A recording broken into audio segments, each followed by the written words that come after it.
Introvertendo, um podcast onde autistas conversam.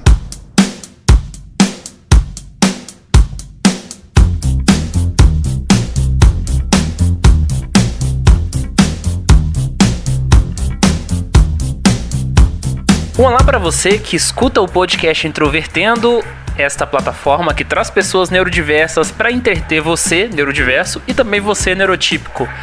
Meu nome é Thiago Abreu e agora nós vamos falar sobre um tema que mexe com as entranhas de neurotípicos e também de neurodiversos, que são regras sociais. Meu nome é Michael Lian e multitarefa é uma coisa que eu definitivamente não sei fazer. Sou horrível em fazer mais de uma tarefa ao mesmo tempo. E aí pessoal, aqui é o Paulo Alarcon e se você estiver triste eu sou obrigado a te oferecer uma xícara de bebida quente. Olá pessoal, aqui é a Thaís Mosken e nada como uma viagem em família pra gente lembrar como gosta do trabalho. Oi pessoal, aqui é a Yara de Sorocaba, São Paulo e regras sociais é a pedra no sapato de todo ASP, eu acho. E se você quiser ouvir a gente nas plataformas digitais, agora nós estamos no Spotify, também estamos no iTunes, você pode ir lá nos avaliar e deixar seus comentários. Você também pode acompanhar a gente em outros aplicativos, como o Google Podcasts, o Podcast Addict, o Castbox, o Podcasts do Windows Phone, se você ainda usar o Windows, e também pelo nosso site introvertendo.com.br.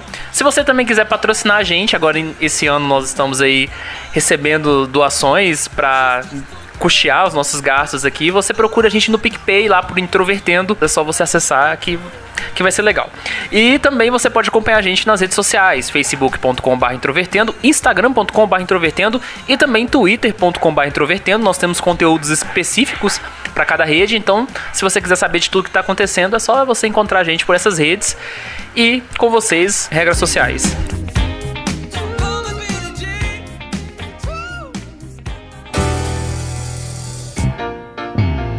Falei e não volta atrás, você tem que vir onde eu for. Regras sociais são um conjunto de regras, a maioria delas nunca escritas e que as pessoas seguem por definição e que pra gente é muito difícil reconhecer elas porque elas normalmente são implícitas, as pessoas seguem por simples repetição das outras pessoas. O que pra gente é um problema que a gente precisa ter tudo definido, né? É algo meio natural também, assim, de certa forma, né? As pessoas, elas aprendem coletando costumes, mas também, de certa forma, meio que por osmose, assim, que é um negócio que pessoas dentro do espectro já têm mais dificuldade de adquirir. Ontem eu tava conversando inclusive com uma colega minha que também é Asperger lá no trabalho, e aí a gente tava comentando se as pessoas nascem sabendo fazer as coisas, né? E aí o que eu acho, pelo menos, é que realmente as pessoas aprendem olhando, não que nasçam sabendo. Embasando um pouco isso, na verdade isso é um padrão para todos os animais que têm uma inteligência muito alta, não só para os seres humanos, Eles não nascem sabendo, eles não nascem com instinto, eles aprendem vendo os outros mais velhos. Isso fica bem interessante quando você vê em corvos, principalmente, porque eles conseguem aprender coisas absurdas só observando outros corvos, os outros animais fazendo aquilo. Inclusive eles repetem ações humanas muito bem. Eu diria que regras sociais são padrões, né, de comportamentos. E a maioria das pessoas neurotípicas parece que nascem com uma facilidade muito grande de entender isso. E é engraçado que eu li várias coisas sobre a mulher ASP e é dito que, inclusive, a mulher ASP é meio camaleão, né? Ela consegue esconder a sua aspice porque ela aprende a repetir muito bem. E eu posso dizer isso com muita propriedade, porque eu percebo até a forma como eu faço a entonação de algumas palavras, frases específicas que é mais ou menos como uma cópia daquilo que eu observava ainda quando eu era criança. Então, tem coisas que, quando eu não tenho oportunidade de observar, eu fico completamente perdida. Mas aquilo que eu fui, vamos dizer assim, bem treinada, eu domino de uma forma assim que ninguém percebe que tem algumas pistas por trás. Mas na verdade tem, né? Acho que eu também aprendi bastante coisa, assim, lendo livros com esse tema. Então existem muitas formas de aprender esse tipo de coisa, só que existe também uma diferença entre a gente conseguir aprender e a gente ver um sentido em aplicar aquilo de verdade, né? Eu acho que um ponto importante é que os Asperger têm mais dificuldade em entender e perceber linguagem corporal, e é por isso que fica mais difícil entender as regras sociais, porque você não consegue entender por sinais sutis que a pessoa não está gostando de uma determinada atitude ou que está aprovando outra determinada atitude. Quanto a isso, eu acho engraçado, porque eu particularmente consigo detectar as mínimas alterações, assim, faciais e tal. Mas é engraçado porque eu não consigo entender o porquê. Tipo, eu fico completamente perdida no motivo, mas eu observo com muita facilidade as alterações corporais, assim, das pessoas. E vem a questão, né? Qual que é a diferença de uma pessoa normal, uma pessoa com Asperger ou autismo, ou sei lá como que tá a nomenclatura atualmente? Para uma pessoa normal isso é tudo automático, enquanto geralmente pra gente, alguns conseguem, alguns têm mais dificuldade de conseguir entender ou simular. Geralmente é mais difícil entender do que simular, mas isso varia de pessoas para pessoa. Para uma pessoa normal, geralmente não, ela não precisa parar e pensar ativamente nisso para entender, ela simplesmente entende. É como se tivesse revertido para as pessoas normais, elas tivessem voltado a trabalhar apenas com instinto e não tivessem que assim, elas não tivessem que necessariamente estar ativamente pensando naquilo para conseguir entender. Não, elas só entendem automaticamente, ou quase automaticamente. E elas não sentem cansaço nenhum, né, em fazer isso, pelo que parece. Elas não sentem cansaço porque elas não estão tendo que se esforçar para fazer isso. É natural, né? Uhum. É algo inconsciente. De novo, é instinto, entre aspas, porque bem, a definição de instinto é um pouquinho complicada, mas enfim. Isso, divagando um pouco, pode ter ligação com as ideias de processamento consciente e inconsciente, né? Que talvez a gente tenha, que os autistas tenham dificuldade tenham perdido a capacidade de certos processamentos relacionados à leitura de linguagem corporal inconsciente, e por isso tem essa dificuldade. Mas isso aí é uma hipótese que eu não tenho nenhum fundamento em neurociência para. Talvez seja exatamente porque a gente tem que fazer as coisas de forma lógica, né? Tem que entender o motivo daquilo, qual é a lógica da situação, qual é a resposta. Então a gente tem que fazer cognitivamente várias ligações. Nessa questão, assim, de entender as coisas e tratar com tanta racionalidade, cara, isso traz um problema de relacionamento pavoroso, assim, especialmente quando é um relacionamento de casamento. Como eu me divorciei recentemente, e é engraçado, né, porque eu me casei, eu nem sabia que eu era ASP, né? Nem me passava essa hipótese pela cabeça, porque eu imaginava que autista era aquela pessoa que vivia reclusa e não conversava com ninguém. Eu não sabia que existia um nível de autismo que era leve ao ponto da gente conseguir ter uma vida, vamos dizer, entre aspas, normal, socialmente falando.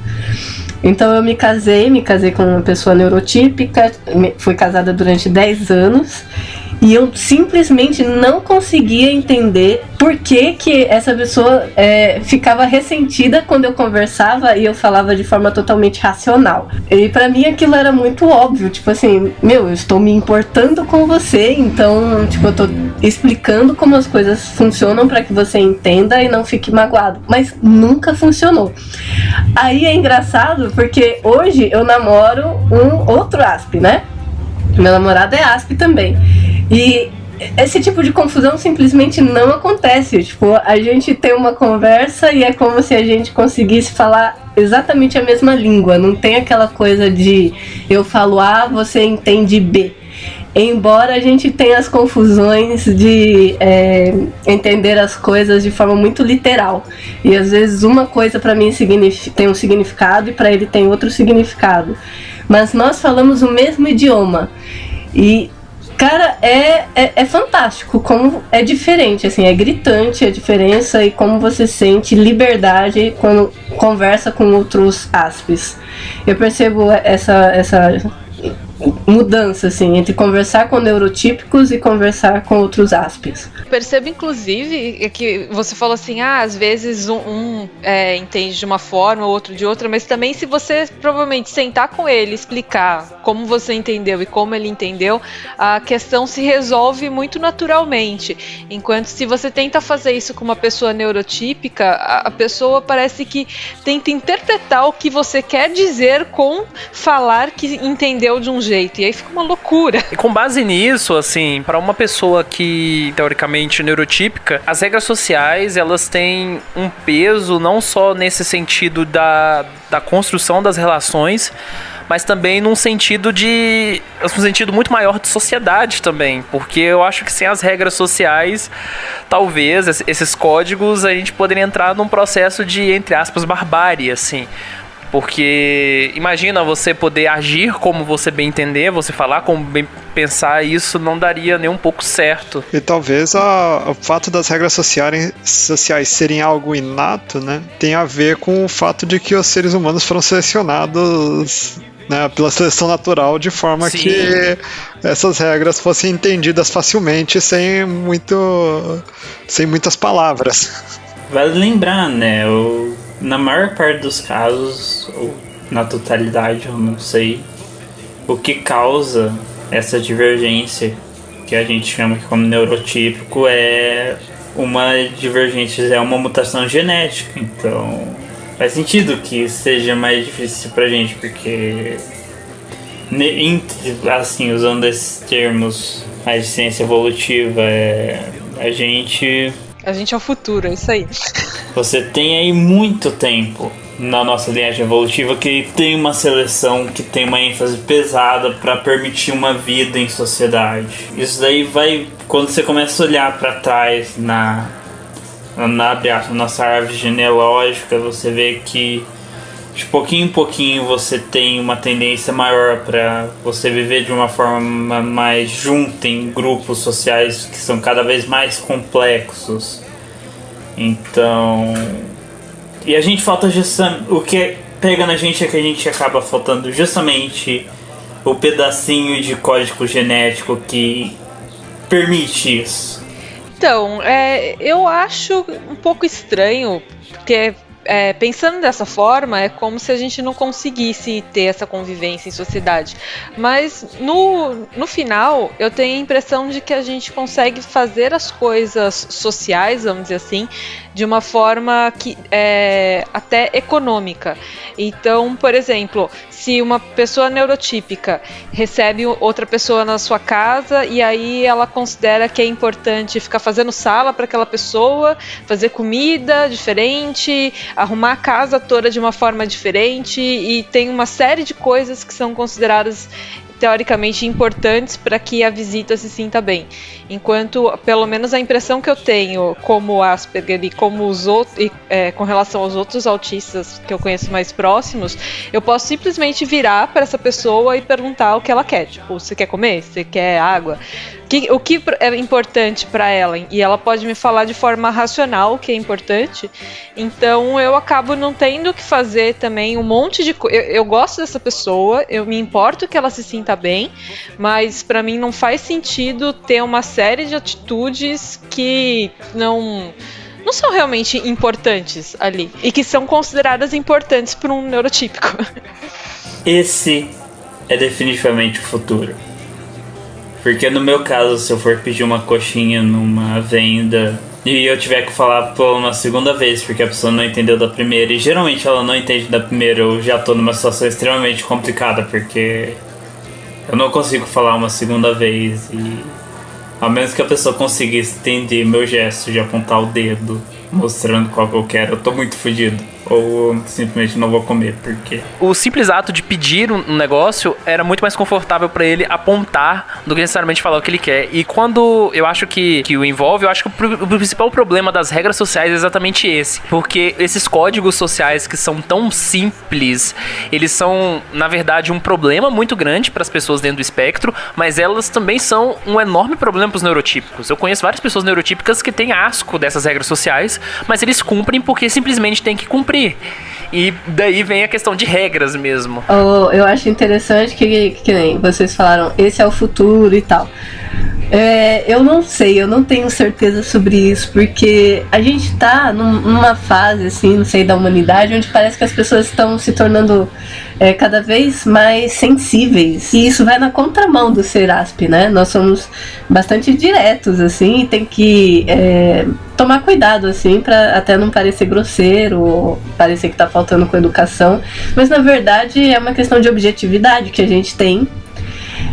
E então isso me deixa na dúvida se realmente é o futuro que as pessoas passem a se comunicar dessa forma como a gente se comunica, como se fosse uma evolução. Eu acho que os neurotípicos, falta para os neurotípicos essa capacidade que a gente tem, da mesma forma que para nós falta a capacidade que eles têm de interpretar as coisas de forma tão empírica, tão assim, não seria empírica não, seria mais por osmose mesmo, parece que eles adquirem, eles absorvem um do outro, né? É simbiótico o negócio. Parece que eles vestem uma máscara e a máscara gruda. É o Venom. Eu espero sinceramente que a gente possa ter a maior parte da nossa convivência, assim, para coisas mais desnecessárias, não exatamente desnecessárias, mas, por exemplo, que a gente possa usar máquinas ou inteligência artificial para muitas coisas, por exemplo, para comprar um objeto e tudo mais, como a gente faz hoje pelo computador, mas para outras coisas além disso, e de forma que a gente possa selecionar só as pessoas que nos interessam mais para ter uma convivência social de fato. Pelo menos eu sou uma pessoa meio assim, que não tem interesse em falar com pessoas mais... não exatamente neurotípicos em geral, mas dependendo da pessoa eu prefiro ficar quieta na minha e falar com menos gente. Então talvez o futuro nesse sentido. Mas o seu comentário perguntando sobre se realmente essa é a tendência para a humanidade ou não, isso foi bem autista, porque na verdade eu não tava falando de uma forma direta, eu tava falando no sentido figurado. Teve a questão de interpretar de forma direta, velho. Respondendo de forma direta é como você falou, vai depender muito de um monte de coisas, então não dá pra chutar, mas se eu for chutar eu também iria com você. Provavelmente não, mas por outro motivo, porque a questão é o que garante quais genes vão ser passados pra frente ou não é sucesso reprodutivo e bem... Eu já pensei nisso também, cara.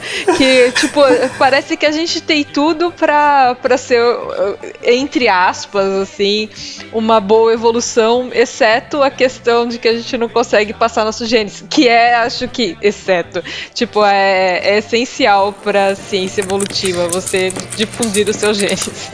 Na verdade, seleção natural se trata de passar os genes adiante. Então, se não conseguiu isso, não foi bem sucedido. Sim.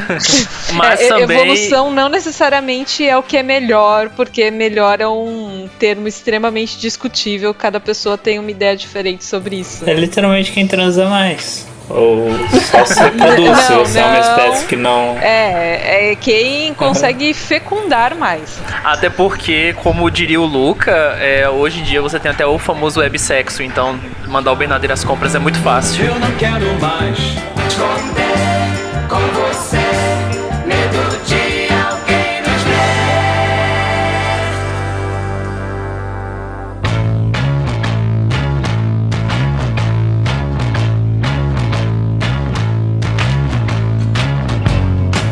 Nós já abordamos assim de uma forma um pouco por cima do que são regras sociais, qual é a problemática, mas eu acho que é interessante nós falarmos sobre os exemplos do dia a dia. E eu já começo por um que eu acho um saco, que é o bom dia. Se você não dar bom dia pra pessoa, a pessoa te olha torto, fala que você é mal educado, ou parece que você precisa trocar aqueles os típicos cumprimentos, né? Eu acho que o bom dia é o pior de todos, assim. Eu adquiri um hábito muito ruim, eu tava tentando me livrar dele e eu não tenho conseguido, que é de quando as pessoas vêm me cumprimentar, eu me acostumei a dizer bom dia, tudo bem? E é uma coisa que não significa absolutamente nada, me dá raiva responder isso, mas eu peguei isso das pessoas porque eu percebi que era importante e agora eu queria reverter. Foi difícil conseguir começar a fazer isso para as pessoas se sentirem melhores e agora eu não consigo mais me livrar.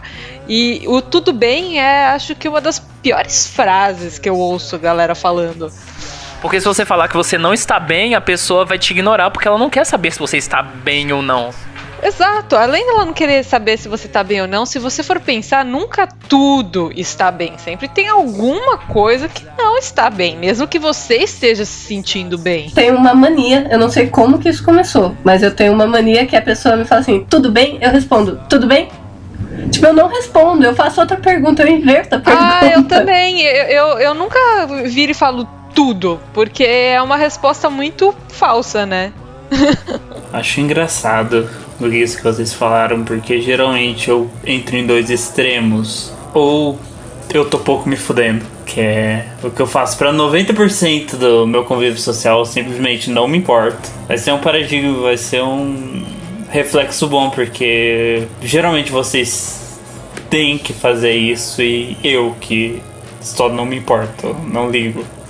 E eu tô por aí feito um mendigo. E nos outros 10%, que é quando eu me importo e quando eu pergunto se tá tudo bem com uma pessoa, eu tô realmente perguntando se tá tudo bem com ela, com a intenção que ela responda que não tá tudo bem e ela explique o que tá acontecendo.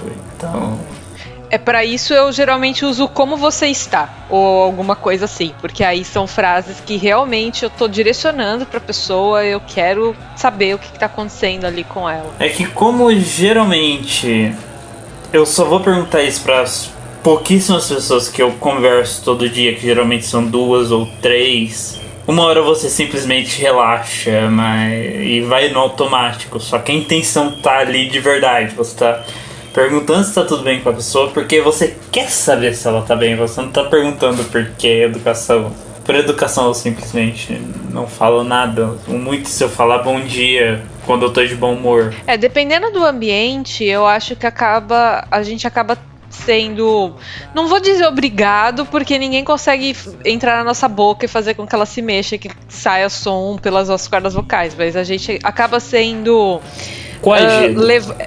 Coagido, uma ótima expressão para isso, a agir dessa forma mais agradável e em outros casos, não só no bom dia, no tudo bem, mas, por exemplo, em uma empresa, em muitos locais, isso é levado bastante a sério, né? No meu caso, eu não costumo iniciar as conversas, né? Então eu não costumo cumprimentar as pessoas, mas eu respondo se a pessoa me cumprimentar. E eu respondo com o mesmo cumprimento exato que a pessoa usou comigo.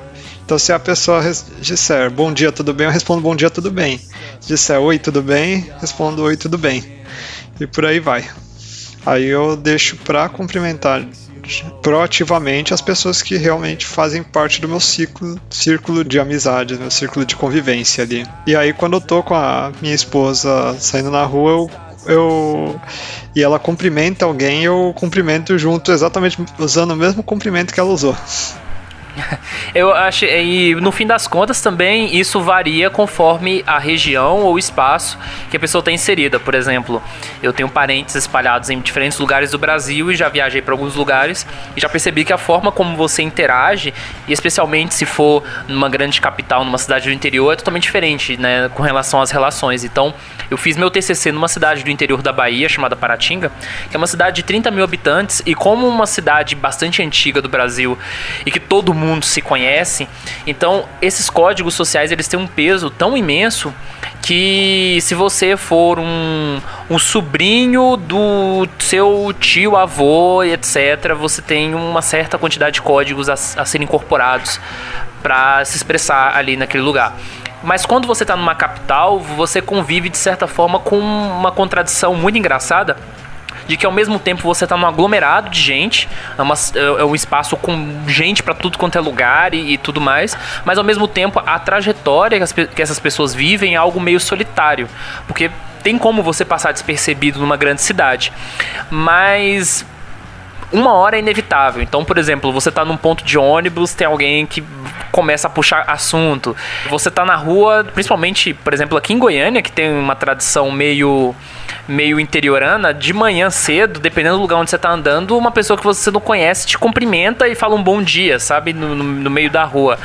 No ambiente de trabalho, no ambiente da universidade, cada espaço tem as suas configurações, e eu acho que quanto mais complexas são essas relações, mais bugs se constroem na cabeça e mais também questões desnecessárias, né? Como lidar com tudo isso? Essa complexidade que você falou, só fazendo um adendo, gente, me confunde dramaticamente aquele negócio do quando você vai cumprimentar alguém, você tem que dar, você não sabe se você dá um beijinho, Tem me chegando nessa questão de interação física, interação virtual já é complicada bastante. Mas então, isso que o Thiago falou de dar bug, eu achei bem engraçado a forma que ele colocou, mas é bem pertinente. Eu lembro quando eu tinha 3 núcleos sociais apenas, eu conseguia transitar perfeitamente entre eles. Assim, me adequar perfeitamente para a forma de expressão de linguagem que eles usam. E só expressão de linguagem, porque na época eu não tinha nenhuma expressão corporal. Mas à medida que os meus núcleos foram aumentando, eu fui tendo que lidar com mais pessoas, eu simplesmente larguei o foda-se, porque é complicado demais você tentar se adaptar àquela situação e você tenta e você esquece como que aquele grupo de pessoas se comporta e você sempre acaba se confundindo, você sempre acaba errando alguma coisa. Então, de um tempo, eu acho que foi quando eu tava entrando pra faculdade, um pouco antes, eu simplesmente larguei mão de tentar me adaptar e simplesmente usei um padrão pra todos esses grupos, um meio termo. Eu acho que se as pessoas gostam de você, assim, em qualquer um desses grupos, as pessoas que gostarem de você, por poucas que elas sejam, vão aceitar a forma como você é. Então talvez seja mais fácil nesse aspecto, né? Você respirar fundo e aceitar que o seu grupo vai ser pequeno mesmo, mas vai ser de pessoas sinceras. Uma situação bem complicada é quando vem questão de ambiente de trabalho, ambiente de negócios, que você pode ter que lidar com pessoas diferentes que você tem a obrigação de causar uma boa impressão, mas às vezes até o ambiente familiar é assim. Às vezes o ambiente familiar é mais difícil de se lidar do que outros ambientes. Uhum. Até porque o meio familiar, ele inclui um nível de intimidade que não ocorre nas outras relações. Então existem certos aspectos que não é só a questão da resposta, mas umas reciprocidades muito mais complexas, como por exemplo a questão do beijo, do abraço, de você sorrir. E como administrar tudo isso também é um ponto problemático, porque às vezes, da mesma forma que a família exige a família até que não tanto, mas eu digo no circuito mais de parentes, que você tem essa quantidade de elementos, você também tem a quantidade de cobranças e exigências. Da mesma forma que eles têm a profundidade com você, eles também vão apontar o dedo na sua cara e dizer coisas que, pelas regras sociais com outras pessoas, elas não diriam, elas guardariam isso pra si. Recomendação do Gaivota de como lidar com grupos familiares. Fuja para as colinas, de preferência uma colina que esteja a 1000 km de distância. Eu já tive bastante problema assim com tanto a família próxima quanto parentes, porque quando eu morava com a minha mãe, mesmo naquela época eu gostava muito de ficar quieta dentro do meu quarto com a porta fechada e fazendo as minhas coisas, seja minhas coisas do computador, qualquer coisa, sabe? Podia estar lendo, podia estar bordando, podia estar dormindo, e isso nunca foi bem aceito nem pela minha mãe, nem pelas pessoas que visitavam lá. Especialmente a minha mãe se incomodava muito com eu ficar enfiada dentro do meu quarto. Então essa tá entre as regras sociais que para mim eram bem incômodas. Mas entra naquele balanço de você ver se vale a pena fazer as coisas do jeito que os outros querem, porque aí tem esse custo social, vamos dizer assim. Inclusive, como o Paulo falou, no trabalho, o custo de fazer algo do jeito que os outros vão se sentir melhor. Então pode custar o seu emprego, dependendo. Mas às vezes é um custo que a gente está disposto a pagar, e às vezes não. Acho bem importante a gente ter em mente esse tipo de coisa. Qual que é o custo de fazer e qual é o custo de não fazer. Essa questão do ambiente, ela é muito crucial. Eu experienciei muito, assim, no meu ambiente de trabalho, a princípio, quando eu era estagiária. Eu era tão focada no meu trabalho que eu chegava e eu simplesmente era educada com as pessoas, ia pro meu posto de trabalho e mergulhava. E, assim, rolava uma espécie de competição de eu comigo mesma. Era como se eu tinha que aprender alguma coisa nova sempre e eu tinha que conseguir me aprofundar naquilo cada vez mais. Era uma espécie de paixão enquanto eu trabalhava. E eu simplesmente não enxergava as outras pessoas. E pra mim não fazia falta. Sabe aquela panelinha no ambiente de trabalho, assim? Tipo, eu não sentia falta nenhuma daquele tipo de coisa. E eu simplesmente comecei a perceber que era como se as pessoas me estranhassem. Tipo, o pessoal daquela panelinha me estranhava. E eu simplesmente olhava e falava, não tô nem aí, tô aqui pra trabalhar, tipo, meu. E aí, o que acontecia? Essa regra social de você ter que se enturmar no trabalho, acaba fazendo com que ou você se enturma ou você fique ilhado. E enquanto eu estava aprendendo as coisas no trabalho, isso não tinha nenhum problema. Só que quando eu aprendia tudo que tinha ali no meu departamento, eu simplesmente perdia totalmente o interesse pelo meu trabalho. Tipo assim, não quero mais vir trabalhar nessa empresa, não tem mais nada para eu aprender aqui. E aí as pessoas ficavam olhando pra minha cara do tipo, como assim? Você melhorar de posto e tal? Eu não tava nem aí pra esse tipo de coisa, sabe? E existem essas regras sociais, assim, de você fazer parte da panelinha. As pessoas esperam que você... Vestir a camiseta do time. É como se você fizesse um bom trabalho... É como se esfregasse na cara dos outros que eles não estão fazendo um bom trabalho, que eu acho ridículo, porque uma coisa não tem nada a ver com a outra. O que o Thiago falou de vestir a camiseta do time, eu entendo assim, quando a gente escolhe trabalhar em uma empresa, ou dependendo se você escolher trabalhar em um time, faz sentido você fazer o melhor por aquele time ou por aquela empresa. E pra mim isso que seria o vestir a camiseta de fato, né? Mas muitas vezes não é só isso que é cobrado, né? É a questão de você participar dos eventos, você estar feliz dos eventos, é interessante, é cobrado você estar feliz. E eu lembro que quando eu entrei no estágio, a minha vida toda, a minha família me lembrou como é importante essa parte social e tudo mais. Então, quando eu entrei no estágio, eu considerei parte do meu trabalho frequentar o cafezinho. Então, todos os dias, quando as pessoas se levantavam e iam pro cafezinho, eu me levantava e ia também. E considerava parte do meu trabalho falar com elas e ficar ouvindo o que elas estavam dizendo. Então, é uma coisa muito estranha, porque quem olha fala, não, a Thaís gostava de estar lá no cafezinho. E não, na verdade, eu queria chegar, eu queria sentar e fazer o que eu tinha para fazer. Para mim, o meu trabalho podia ser só o meu trabalho de fato. Mas eu passei a entender aquela parte social como minha tarefa, sabe? Como se estivesse dentro da minha descrição de atividades. Onde eu trabalho, isso também é bem cobrado, tá? Tem certos eventos que acontecem na empresa que todo mundo tem que participar, e inclusive no final do ano passado lá teve o evento lá de final de ano que a gente meu time especificamente estava com entrega prestes a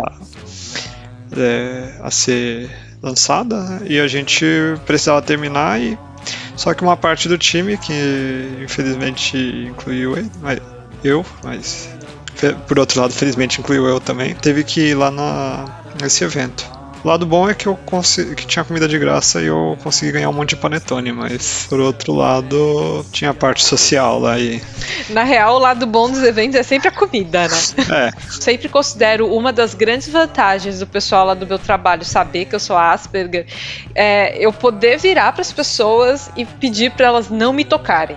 Então as pessoas iam me abraçar e hoje em dia eu já viro e para quase todo mundo eu peço para não encostar em mim. A não ser que seja uma pessoa que eu vou ver muito pouco, mas se é alguém que eu vou ver que seja uma vez por semana, essa pessoa já sabe que eu não quero ser abraçada. E não quero que coloque a mão no meu ombro ou fale comigo tocando o tempo inteiro, que são coisas extremamente incômodas para mim, que são regras sociais, teoricamente você abraçar as pessoas, beijar as pessoas, mas eu fico feliz de ter respeitado esse meu espaço, né? Apesar de ser uma fuga das regras sociais, para mim é um respeito muito grande. Trabalho normal com pessoas que esperam trocentas regras de mim, eu não me sentiria tão bem, não. E tanto que foi a brincadeira que eu fiz da frase do início do episódio, nada como uma viagem em família para sentir falta do trabalho e tudo mais, porque realmente eu me sinto muito mais tranquila lá em falar as coisas para as pessoas do que falar as coisas para minha família, pedir para eles me deixarem no meu canto e tudo mais, sem as pessoas se sentirem ofendidas e ficarem me enchendo o saco.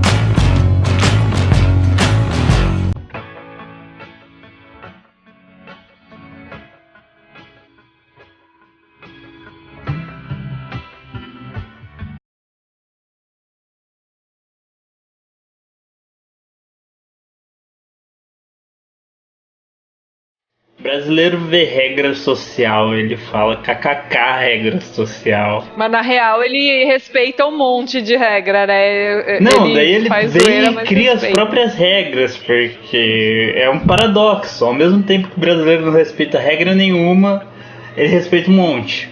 Isso é de acordo com a conveniência, né? Porque, por exemplo, tem uma coisa muito engraçada que é sobre casamentos. Você tem o horário marcado do casamento, mas existe uma regra social de que o casamento só começa 2 horas depois do casamento. E eu tenho vontade de esganar. Eu odeio ir em casamentos. O último casamento que eu fui já tem uns... Acho que já tem uns 4, 5 anos. Eu nunca mais fui porque eu não tenho paciência, sabe?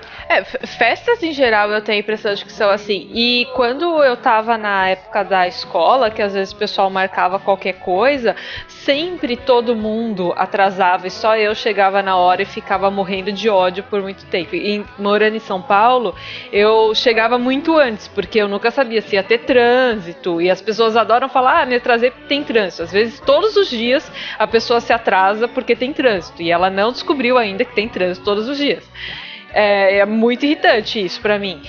E aí uma vez, na época do colégio, eu fui pra uma churrascaria com um grupo de colegas e era a primeira vez que a gente ia sair. E eu pensei, essa galera sempre se atrasa, eu vou chegar meia hora atrasada. No final, eu acabei chegando exatamente no horário, porque eu sempre saía antes de qualquer forma, e todo mundo já tava lá e eu fiquei besta, assim. E a gente saiu exatamente no horário marcado, eu não acreditava naquilo. É porque era pra comer. Esse lance de chegar atrasado, eu tenho uma regra que eu faço o seguinte: se eu chego primeiro, pra eu não ficar com ansiedade, eu começo a dar volta no quarteirão. Hoje em dia eu levo o celular com um livro dentro. É ótimo isso também. Eu levo o celular e eu ouço música, ouço podcast ou jogo Pokémon, se estiver disponível no ambiente. E quanto a casamento, é engraçado, porque eu detesto festa também, casamento eu acho um porre. E quando eu casei, eu atrasei acho que 1 hora e meia, porque acabou a força. E o cara tava fazendo... tem um bom motivo, né? O cara tava fazendo meu cabelo, simplesmente acabou a força. Eu falei, nossa, agora lascou, né? E, eu fiquei super ansiosa por essa questão aí, atrapalhou pra caramba, porque quando começa uma crise de ansiedade na gente, aí o bicho pega, o restante parece que não sai normal, né? Eu tenho bastante raiva dessa questão também da falta de pontualidade, que eu tento ser bastante pontual nas coisas que eu faço. Eu gosto de chegar o mais cedo possível ambientes, mas é bem chato quando as outras pessoas não chegam. O que me dá mais raiva nesse sentido não é nem a falta de pontualidade das pessoas, é quando eu chego antes do horário, só que como eu não sei direito onde o lugar é e eu não tenho coragem de perguntar pra ninguém, até eu achar o local já chegou pelo menos mais 2 ou 3 pessoas e eu não fui o primeiro a chegar, sendo que na verdade eu fui o primeiro a chegar. Eu sempre tive mania de chegar também primeiro, bem mais cedo, especialmente por essa questão do trânsito.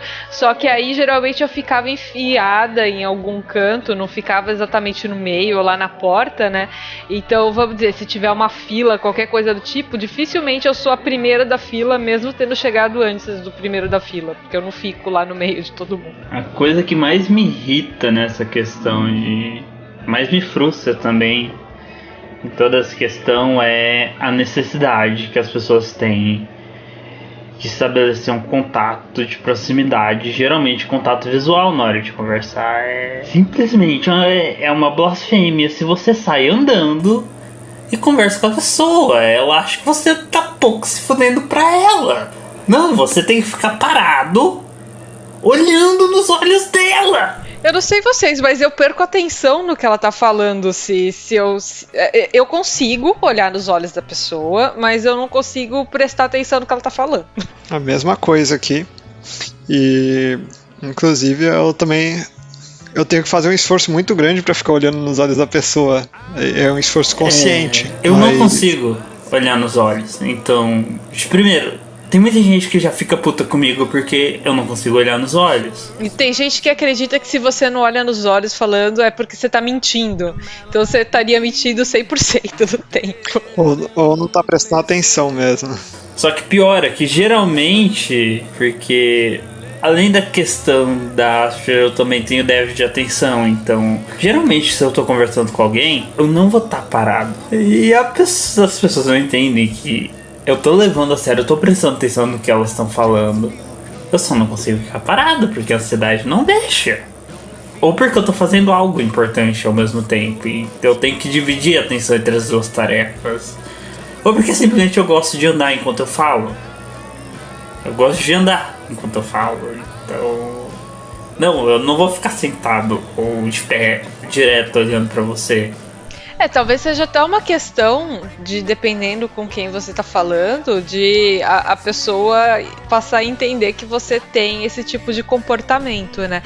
Mas quando a gente só vai conversar com alguém, tipo, uma vez da vida, às vezes é um pouco difícil entender que aquele padrão de comportamento é o normal dela e pronto. O problema tá justamente aí. Uma das coisas que eu mais gostei de quando eu fiz faculdade foi nessa questão de inclusão, tanto no meu curso em geral, tanto na geologia lá em Goiânia, como principalmente no laboratório de paleontologia, que era onde eu passava mais tempo. Já entrando um pouquinho no próximo tópico, não fui eu que tive que me adaptar às pessoas que estavam lá, na maior parte. Foram as pessoas que estavam lá que viam que eu tinha essas dificuldades, esses problemas, e elas aceitaram que eu tinha esses problemas e levaram numa boa. Eles se adaptaram à minha situação e isso foi algo incrível, porque isso não acontece. Essa é a premissa da inclusão, na verdade, né? Que o ambiente que tem que se adaptar por você e não você ao ambiente. Mas a gente geralmente não acredita que isso vai acontecer. Pelo menos eu sou uma pessoa tão cética que quando eu vejo isso acontecendo eu fico pasma. Na verdade, é justamente por isso eu também admiro demais o que aconteceu lá, porque geralmente o que acontece é que o fato de eu não conseguir me comportar na norma é a questão. Não é muitas vezes porque eu não quero. Tem vezes, como eu falei, da questão do contato nos olhos, eu não consigo. Isso acaba gerando conflito. É esse nível que eu falo de que as pessoas ficam putas. Eu não falo das pessoas genéricas, mas geralmente as pessoas que eu tenho mais convívio involuntário. Olha, agora uma pergunta, assim, que eu nunca... Cada pessoa, seja Asperger ou não, dá uma resposta diferente. Mas qual que é a nossa dificuldade, assim, com os olhos? Porque eu geralmente olho pra boca porque é o que tá mexendo e sei lá, eu vou olhar porque tá mexendo, pra mim faz sentido. Mas cada pessoa tem uma resposta tão diferente, eu acho interessante ouvir isso. Mas então, eu também não sei o porquê. Pra mim é só uma regra que não... De novo, é uma regra que foi confeccionada, ela é artificial, não natural. Eu realmente não sei se existe algo natural por trás disso. Eu não sei. Sim, mas o que eu quero dizer é por que você sente dificuldade ou por que você não consegue, no caso, olhar nos olhos de alguém? Você consegue entender a lógica? Nesse sentido, literalmente, eu me sinto pressionado. Provavelmente tem alguma coisa relacionada à minha infância, eu não lembro de nada de eu mais novo, então eu não sei. Mas eu me sinto extremamente pressionado quando eu tenho que falar com uma pessoa. Mesmo que a pessoa esteja falando num tom extremamente leve, pra mim o tom muda pra algo extremamente sério. Isso me dá... Se eu tentar me esforçar a continuar falando com a pessoa continuamente nessa situação, eu acabo tendo uma crise de ansiedade. Porque eu sinto muita pressão nisso. Só que eu não sei por que eu sinto, só acontece. Por algum motivo, olhar nos olhos das pessoas é algo que me dá essa sensação. Em mim eu sinto um pouco intimidado. Acho que é a melhor palavra. Exato, intimidado. Engraçado que eu consigo imaginar a cena assim da pessoa olhando pra mim e eu me sentindo intimidada, mas não é isso que acontece. Realmente eu tenho que ficar me forçando a olhar ali. E eu já ouvi resposta de um Asperger no grupo mesmo, do Facebook, falando que sente que são emoções demais vindo dos olhos das pessoas. E eu não vejo emoção nenhuma vindo no olho de ninguém. Eu nunca entendi essa história também. Mas tem também a questão do déficit de atenção que ajuda nessa parte, mas realmente é mais essa pressão emocional mesmo. No meu caso, é engraçado, eu não tenho dificuldade de olhar nos olhos das pessoas. Eu nunca senti essa dificuldade e eu consigo captar as mudanças faciais, assim, conforme as pessoas falam. Tanto que eu detecto se a pessoa está nervosa, irritada, se ela está feliz, se de repente ela ficou chateada. Embora eu não consiga saber exatamente os motivos, detectar na hora, eu fico processando aquilo e raciocinando muito, horas depois, inclusive, dos encontros, alguma coisa assim, é como se não saísse da minha cabeça a cena e eu tivesse que entender o motivo. Mas o que eu sinto de dificuldade na hora de conversar com as pessoas é que às vezes eu estou olhando para elas estão falando comigo e a minha imaginação parece que elas falam de algum assunto que na minha imaginação é como se puxasse um gatilho e aí tipo dispara assim, eu mergulho naquele assunto dentro da minha cabeça e aí eu não estou mais escutando nada do que a pessoa está falando. Aí eu de repente me dou conta e eu falo, meu Deus, há quanto tempo será que eu tô nesse estado e a pessoa tá pensando que eu tô prestando atenção e eu não tô ouvindo mais nada do que ela falou. Você vai para uma situação paralela, né? Eu tenho isso de vez em quando também. E não é de vez em quando no sentido de pouco, é relativamente até que bastante.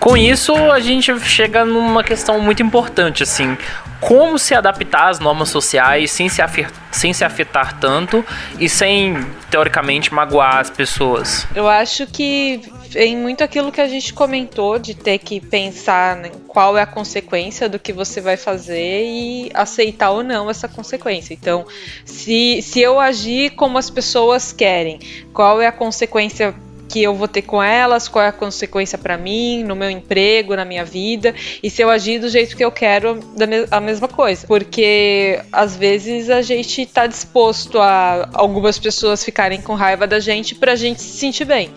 E às vezes não, às vezes a gente prefere se sentir um pouco mais irritado com uma situação, mas ficar melhor com as pessoas. Vai depender de caso a caso.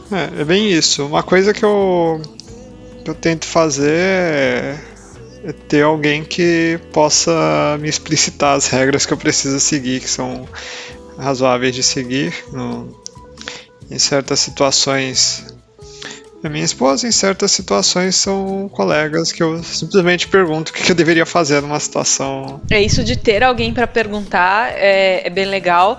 Hoje em dia tem internet também, se você não quer perguntar para uma pessoa fisicamente na sua frente, dá para perguntar para muitas pessoas e fóruns e profissionais até que ajudam isso. Tem também livros sobre isso, então dá pra gente ir aprendendo. Os Aspergers são muito bons em aprender o que eles querem aprender, né? Sim, inclusive tem um livro chamado Manual de Sobrevivência Asperger, se não me engano este é o nome, que inclusive recebeu uma edição pirateada, mas também com um capítulo especial para questões brasileiras, que foi escrito por uma pessoa dentro do espectro e fala de muitas questões das relações sociais, de como você deve se comportar em certos espaços, em situações novas. É um negócio que foi bastante útil para mim na época que eu estava lendo sobre o diagnóstico, porque eu fui ler esse livro para confirmar se tinha alguma coisa que eu não sabia e aí quando eu li o livro eu percebi de uma série de minúcias que eram relevantes saber. E sentar e conversar assim com quem é mais próximo de você também, para deixar claro assim, eu não tô seguindo essa regra por tal motivo, e ver como a pessoa reage, se ela entende, se ela vai aceitar aquilo. Acho que a gente precisa ter essa liberdade também. Como a gente falou em um outro episódio, tem que ter as pessoas para que a gente tire a máscara e relaxa. Nesse sentido, quanto à consequência, isolamento, às vezes eu já cheguei a usar isso pra minha vantagem. Eu acho que eu já trouxe em outros episódios, mas eu nunca tive problemas com bullying na infância ou nada parecido, porque simplesmente as outras crianças tinham medo de mim, porque eu era muito estranho. Então, elas simplesmente me deixavam quieto, porque eu era estranho. Só que assim, tão estranho que elas não tinham coragem de zoar com isso. É interessante isso, né? Que a gente se livra do bullying com as pessoas tendo medo da gente. É bem funcional. Só que geralmente eu prefiro estar longe das pessoas do que perto delas. Então 90% do tempo acaba que ser isolado por causa disso é uma vantagem pra mim, ou pelo menos é algo neutro. O problema mesmo pra mim é quando isso gera conflito, que nem no meu núcleo familiar, é o que acontece o tempo todo. Eu simplesmente não consigo me adaptar a eles e eles não conseguem se adaptar a mim. Isso gera conflito, porque não tem aceitação de nenhum dos dois lados, porque acontece que daí acaba sendo bem pior, porque você acaba passando por um estresse gigantesco por algo extremamente estúpido. Eu não lembro quem que falou agora da questão de ficar dentro do quarto e mais isolado. Nossa, eu podia falar horas e horas e horas de como que isso me prejudicou diretamente, por causa simplesmente eu queria ficar quieto num canto e a minha família achava que isso estava sendo um malefício pra mim. E eles... Como se resolve isso? Vamos ferrar com ele, é claro. Então... Uma coisa disso aí que me lembrou agora é que às vezes, se as pessoas sabem que você tá chateado, por exemplo, vamos dizer que elas saibam que algo ruim aconteceu e aí você está no seu quarto. Muitas vezes, querendo te animar, as pessoas tentam te fazer sair de lá, ir em algum lugar, vamos numa festa, vamos num parque, e na verdade tudo que você quer é ficar lá dentro, isolado, e não falem comigo, não olhem pra mim e eu vou ficar bem melhor. Então é outra coisa que é difícil das pessoas entenderem às vezes. E é muito comum, né? Às vezes o que a gente mais precisa é ficar, tipo, 2, 3 dias no quarto, na cama. Eu particularmente gosto de ficar na minha cama, aí eu me cubro, eu não sei, o contato, parece que o contato com o edredom e com o colchão me deixa segura. E aí eu quero ficar em silêncio. E, gente, eu tenho 4 filhos, tipo, silêncio na minha casa é uma coisa que não existe. E daí é muito complicado em relação a isso, porque eu fico altamente introspectiva e eu começo a ficar muito irritada se isso não é respeitado.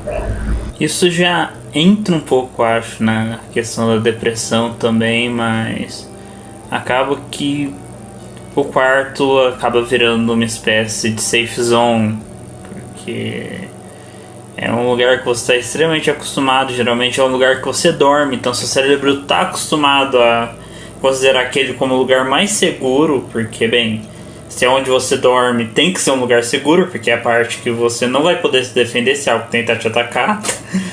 Então... Não que eu me ache capaz de me defender se algo tentar me atacar em situação qualquer, assim. Pra mim tem mais a ver também, eu não tenho irmãos, né? Então o meu quarto era meio que a minha zona. Era a parte em que eu sabia que ninguém ia cruzar ali, alguém podia... Claro, minha mãe podia entrar e tudo mais. Mas era um lugar onde eu podia realmente me isolar. Hoje, por exemplo, morando sozinha, eu sinto isso em qualquer lugar da minha casa. Eu entrei, passei a porta, fechei a porta, aqui dentro eu tô tranquila em qualquer lugar. Mas porque eu sei que eu tô sozinha aqui. E se um dia eu for morar com alguém, coisa do tipo, eu faço muita questão de ter um quarto só meu. Mesmo que eu tenha, tipo, o quarto do casal e o quarto só meu. Mas eu não conseguiria ter, tipo, o quarto dividido com outra pessoa. A não ser uma situação de guerra, que aí você não tem opção e aí dane-se. Muito engraçado isso que você falou agora, porque quando eu morei sozinho, das 2 casas que eu morei sozinho, a que eu morei por mais tempo, a porta da cozinha era de vidro. Então, só meu quarto era a minha safe zone, porque... Você não colocou isso no filme? Não, porque às vezes eu não tinha nem dinheiro pra comida. Não, eu estive lá, inclusive, e além da porta, da questão da porta, tinha uma varanda com um monte de pessoas que moravam assim, nos arredores, então era um lugar cheio de gente. Mas assim, mesmo depois que ficou vazio lá, simplesmente só pelo fato de lá ser um lugar aberto, tipo, não ter como se fechar completamente lá, aquela parte da casa eu frequentava só pra fazer comida mesmo. Eu acho que eu ia pregar um lençol, alguma coisa eu assim, tive cara. Por um bom tempo, inclusive. Que aqui na minha casa tem 2 janelas que dão pro pátio, né? E eu moro na parte térrea, então as pessoas passam e tudo mais. E aí eu coloquei cortina e ficam as cortinas fechadas praticamente o dia todo. Às vezes as pessoas acham que eu acordo super tarde, o que hoje em dia não é verdade, eu acordo cedo.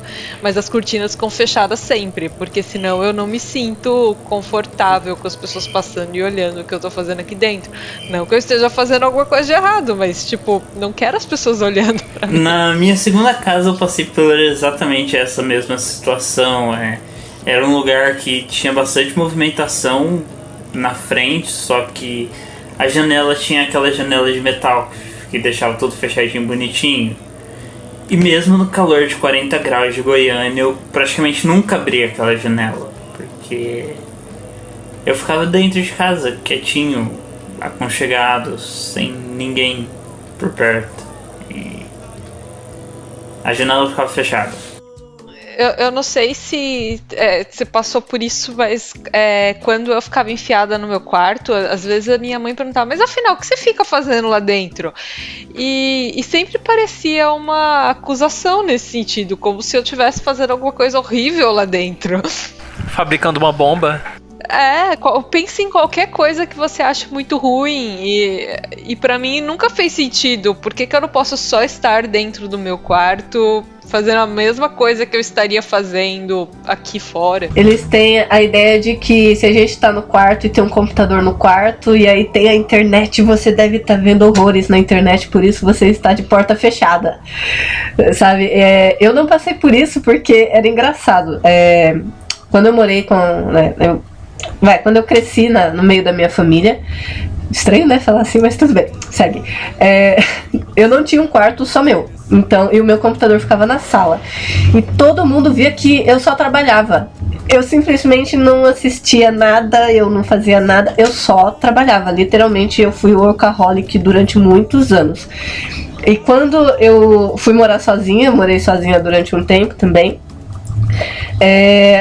eu também entrei nessa vibe de só trabalhar. Eu trabalhava mais ou menos umas 14 horas por dia e eu adorava, e era muito engraçado porque eu me tornei totalmente ao contrário da regra social. Tipo, eu trabalhava mais ou menos às 14 horas eu acordava, comia alguma coisa rapidinho e sentava no computador para trabalhar, e eu parava às 6 da manhã. Às 6 da manhã eu pegava minha cachorra e ia caminhar no parque, voltava, tomava um banho e dormia até as 14 horas. Era tudo invertido. E a sensação de liberdade que eu tinha era fantástica. Eu, na época que estava desempregada, era bem comum eu ir dormir, assim, por volta das 10 da manhã e acordar por volta das 4, 5 da tarde. E achava isso uma coisa muito boa, porque eu estava dormindo durante o horário mais quente e mais barulhento do dia, e eu ficava acordada dos melhores horários. E pra mim, sempre eu tive essa relação, assim, de que de noite tá mais tranquilo, as pessoas estão dormindo, só que tem muitos serviços que eu não conseguia à noite, né? Ou lugares que eram perigosos de se ir à noite, se eu precisasse ir pra algum lugar. Então, infelizmente, a gente ainda não tem uma sociedade que funcione totalmente para quem tem um horário invertido. No meu caso, na situação do quarto aí, é mais parecida com a da Yara, que eu não tinha quarto só meu, né? Eu sempre tive que dividir quarto com meus irmãos quando morava na casa dos meus pais. Depois fui morar em República, onde eu também dividia quarto. E eu só vim morar sozinho depois na minha casa mesmo. Eu comprei. E depois veio minha esposa, então hoje eu divido também o quarto com ela. Então, por mais estranho que pareça, o lugar pra ir pra ninguém, pra me isolar das pessoas, sempre foi o banheiro. Então, era a hora de tomar banho, era a hora que eu ia entrar num momento introspectivo ali. Você precisaria ter um banheiro do tamanho do banheiro da minha mãe, da casa atual dela, que daria pra colocar uma mesa com um computador lá dentro e tudo. Você passa o dia dentro do banheiro.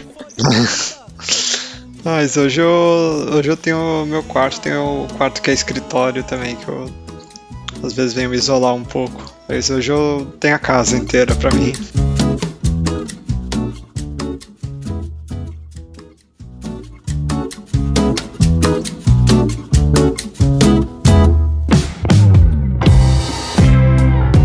Olá pessoal, vocês que estão ouvindo o Introvertendo e curtiram esse episódio sobre regras sociais, muito obrigado por ouvir até o final, e agora eu tenho mais alguns recados, como toda semana eu dou pra vocês.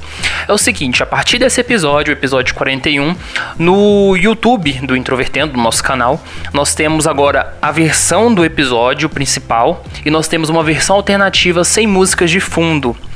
E se você tem sensibilidade auditiva e ouve o Introvertendo às vezes com certo desconforto, talvez essa versão clean, digamos assim, possa servir para você, certo? Então não deixe de conferir e ver se é interessante para você. Eu queria inclusive falar sobre o nosso canal no YouTube, porque nós estamos publicando vídeos semanais, geralmente todas as terças-feiras, e nós publicamos 2 vídeos de perguntas e respostas, do qual eu e o Luca Nolasco respondemos algumas perguntas feitas no nosso Instagram. Tenho o plano de fazer isso mais vezes com outras pessoas do podcast, nós vamos fazer uma certa rotatividade. Então daqui a alguns meses nós vamos de novo publicar nas nossas redes, não sei se no Instagram ou em outros lugares, para dar aquela versatilidade de que nós vamos fazer novas perguntas de que nós vamos liberar espaço para pessoas fazerem novas perguntas, certo? E eu queria pedir para você que acompanha o Introvertendo, que gosta do nosso podcast, assinar o nosso canal no YouTube, porque quanto mais inscritos nós temos algumas funcionalidades liberadas no YouTube, coisa que não temos atualmente, porque nós temos menos de 100 inscritos, então se você puder dar essa colaborada vai ajudar bastante. Semana que vem já vai sair um vídeo o qual eu gravei, chamado Por que é importante ter autistas em eventos de autismo? E eu falo de antemão que eu selecionei esse tema porque eu gravei esse vídeo há mais de um mês. Ele é um tema bastante polêmico, pode atrair um certo desconforto de algumas pessoas. E quando eu falo de algumas pessoas, eu falo da comunidade de autismo em geral, porque é uma queixa que envolve organizadores, envolve profissionais médicos, envolve pais, envolve todo mundo que de certa forma organiza eventos sobre autismo. E portanto não é uma indireta, não é um ataque, sabe? É digamos que é uma crítica construtiva. E eu estou deixando isso bastante claro para não gerar nenhum tipo de mal-estar com ninguém, certo? Então é basicamente uma série de argumentos que eu vou desenvolver durante esse vídeo que vocês verão na terça-feira para falar o quanto que é importante, tanto em termos de comunidade, quanto em termos de organização de eventos, quanto em termos também de conhecimento, você trazer pessoas dentro do espectro para palestrar em eventos de autismo, não somente para poder, por exemplo, responder perguntas de pessoas curiosas para saber como é a vida dessa pessoa, mas essa pessoa contribui intelectualmente para discussões teóricas sobre autismo, visto que nós, pessoas dentro do espectro do Brasil, estamos em diferentes áreas do conhecimento, um monte na área acadêmica, produzindo pesquisa, gente com qualidade para falar tem, sabe? Pode ser pouco, pode, mas tem. Então, é mais ou menos essa discussão que está sendo construída. E o nosso canal no YouTube está sendo trabalhado a todo vapor. Para ser bastante sincero, deixar vocês um pouco por dentro do podcast, nós temos episódios gravados até os 50, então assim, nós estamos com conteúdo bastante adiantado. Nós temos um cronograma bastante organizado com relação a isso, então agora a gente está focando em produzir alguns vídeos para o YouTube para depois continuar a atualização do Introvertendo. E com relação a isso, nós temos também vídeos que vão sair na semana do 2 de abril, no dia 9 de abril, com alguns temas específicos que não vão sair geralmente no podcast, ou que nós abordamos no podcast e vamos complementar em vídeo, sabe? Então tem várias dessas coisas. Já tem um vídeo do Luca Nolasco pro dia 2, que é sobre estereótipos de autismo. Tem um vídeo meu falando um pouco sobre como autistas na internet devem ter cuidado na hora de expor sobre as suas vidas, sobre algumas questões, porque eles têm uma função de representação que não necessariamente era o que eles queriam, mas indiretamente a gente acaba representando alguma coisa na web, né? E também vai ter vídeos da Thaís Molsken, vai ter vídeo também do Paulo Alarcon, vai ter vídeo de todo mundo da equipe, o Otávio, e vocês vão ver toda semana alguém do podcast falando sobre algum tema, gravando um vídeo. Nós estamos ainda encontrando o formato, o tom, então todo feedback que vocês mandarem é bastante importante, porque nos ajuda a manter uma identidade no YouTube, a qual a gente levou meses para construir nesse podcast, então eu ficaria bastante agradecido. Lembrando vocês, mais uma vez, que final desse mês eu vou estar no Rio de Janeiro, durante a cobertura do Dia do Autistão. Além de ser um dos protagonistas, alguém que vai, né, fazer uma mini palestra lá, eu também vou fazer a cobertura do evento para a revista Autismo. Se você não acompanha a revista Autismo, curta as páginas, tanto do Facebook, também, se não me engano, tem o Instagram e o Twitter. E tem o site, que é revistaautismo.com.br.